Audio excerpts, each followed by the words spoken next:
Please, sir, I want some more. 1066 is an important date for the Jews of England.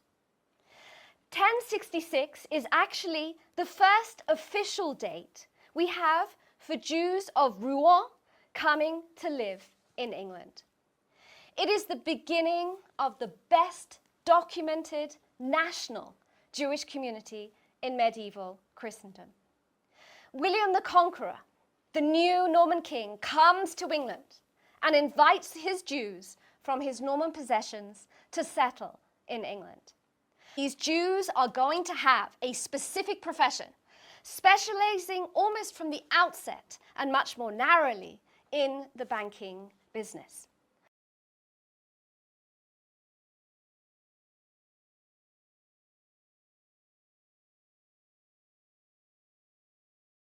First of all, let's go back to Roman times. Was there a Jewish presence in Roman Britain? Doesn't matter. It would be strange if there wasn't, but we don't have any evidence that there was.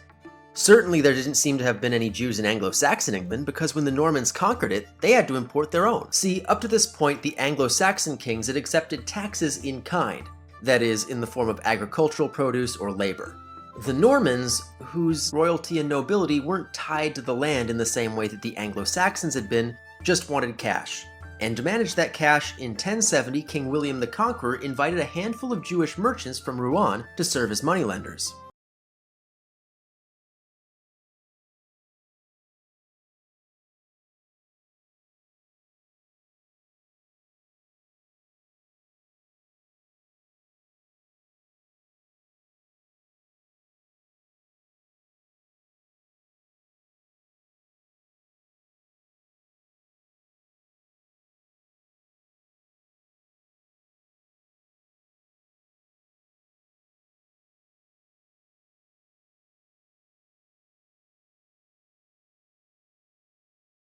One thing I didn't mention about the Rhineland massacres on my episode on the First Crusade is that one of the reasons Jewish communities were targeted so aggressively was because nobody kept secure copies of receipts, so Gentile debtors could erase all records of their debts by killing their creditors and burning their houses down. While England's Jews had peacefully weathered that particular storm, King Stephen personally brought the practice to England when he burned down the house of a Jew who refused to pay the king's expenses. Stephen didn't personally see his actions as a threat to the Jewish community overall, but many of his subjects did, and while Stephen actually tried to stop further violence, the damage was done. In 1144, a 12-year-old boy named William of Norwich was found dead, and the community at large responded by attempting to charge the entire Jewish population of the city of committing a human sacrifice in ecclesiastical court. What made King Edward III declare that every Jew in England must leave forever? In 1290, King Edward I issued the Edict of Expulsion, ordering every Jew in England to leave the country. It was the first complete expulsion of Jews by an English monarch. They had lived in England since the days of William the Conqueror, serving as moneylenders because Christians were forbidden from charging interest. Edward I banned Jewish moneylending.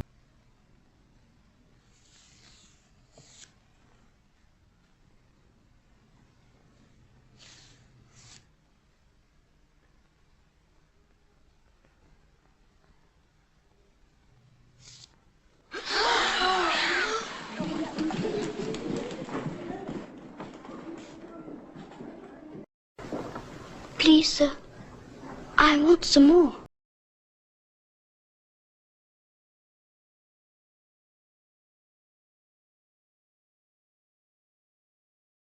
According to the author Abby Laruden, the Crown Ale House in Parker's Lane near Drury Lane is where Oliver Cromwell met as a mason. Together with the two other lodges, the Apple Tree and Rummer and Grapes, on the 24th of June 1717, these four lodges formed the Grand Lodge of London, which became the first Grand Orient Jewish lodge in the British Commonwealth. Anyway, prior to the Jews being legally entitled to stay in England, the Marano-Jewish merchants helped finance and support Oliver Cromwell's new army, made up of local dissidents, German mercenaries and Jewish money. This allowed for Oliver Cromwell to fight the English Civil War against Charles I and brought about the English Revolution, which culminated in Charles I, the Scottish king, being executed for treason. This is what happened. On the 16th of June 1647, Oliver Cromwell wrote a letter to another Merino Jew living in Mulheim, Germany, called Ebenezer Pratt. The letter was found in 1813 by Napoleon Bonaparte in a synagogue in Mulheim, which is how it became public. It says, "In return for financial support, will advocate admission of the Jews.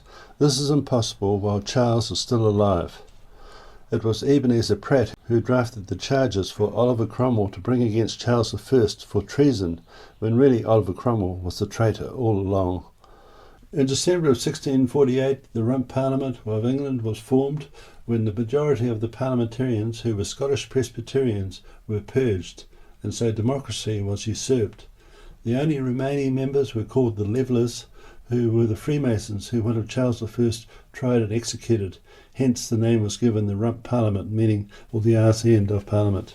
In return for assistance, Oliver promised the Jews that he would help them rebuild the Temple of Solomon.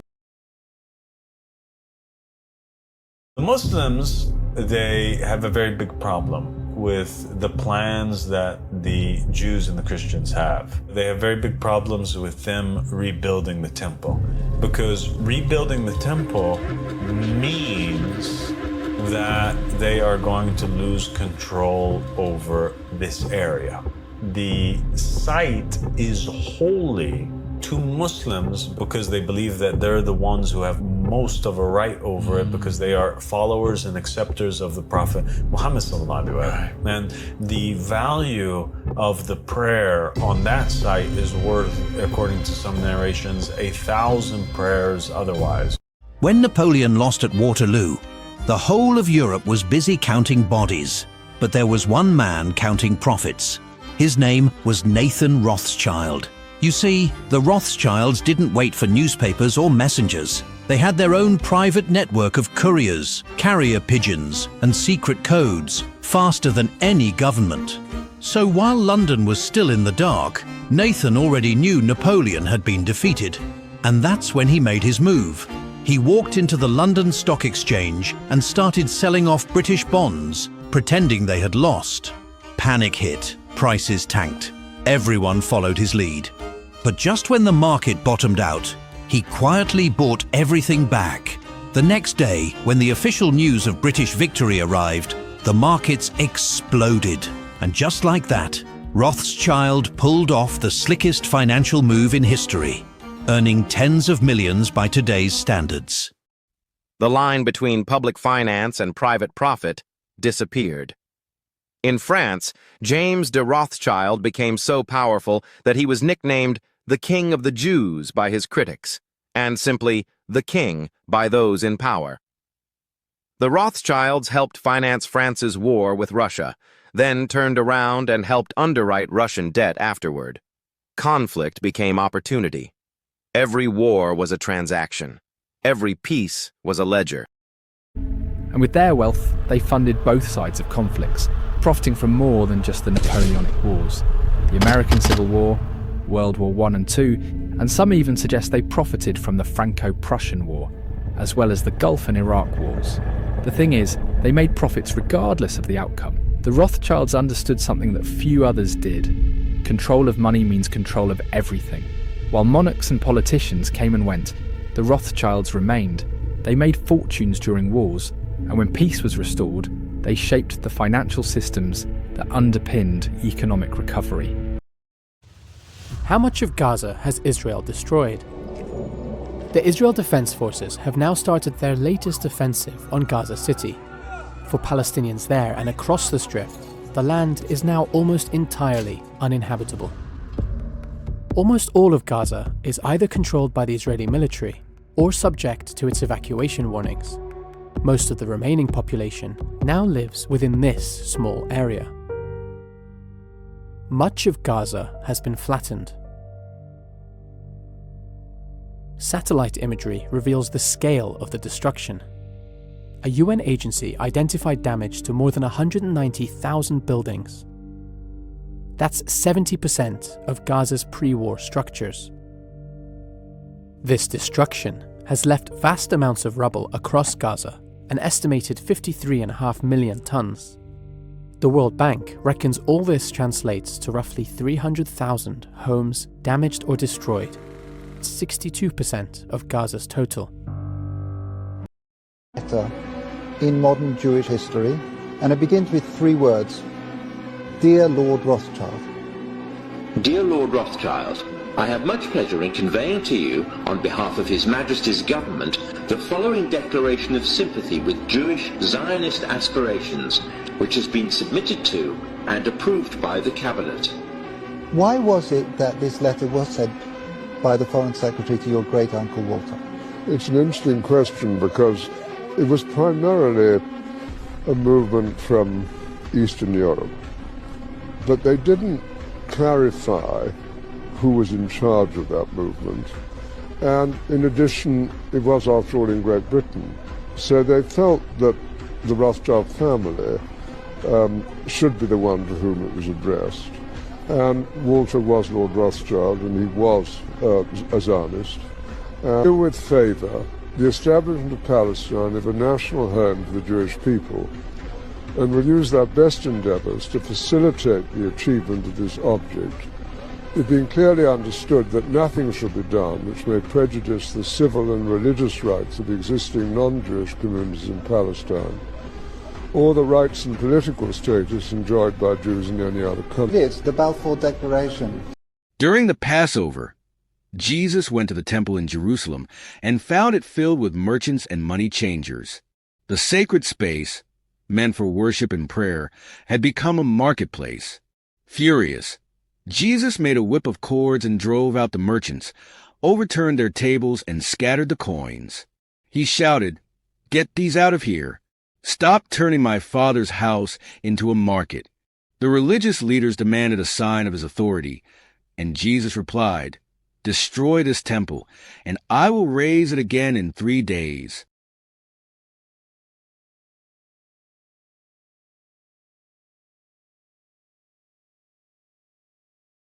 Could we be headed for economic collapse? Let's talk about the signals flashing red across the global economy. U.S. government debt has now surged past $36 trillion, and interest payments are becoming one of the largest line items in the federal budget, nearing $1 trillion. At the same time, American households are piling on credit card debt, now over $1.2 trillion, with delinquencies rising. Credit card debt increased by $82 billion year over year, ending 4Q 2024. Household debt ended 4Q 2024 at $18 trillion, up $533 billion versus the prior year. Globally, unresolved conflicts, from Ukraine to the Middle East to Oliver Twist. Yes, Oliver Twit, if you ask me. I would have done things rather differently, I can tell you that.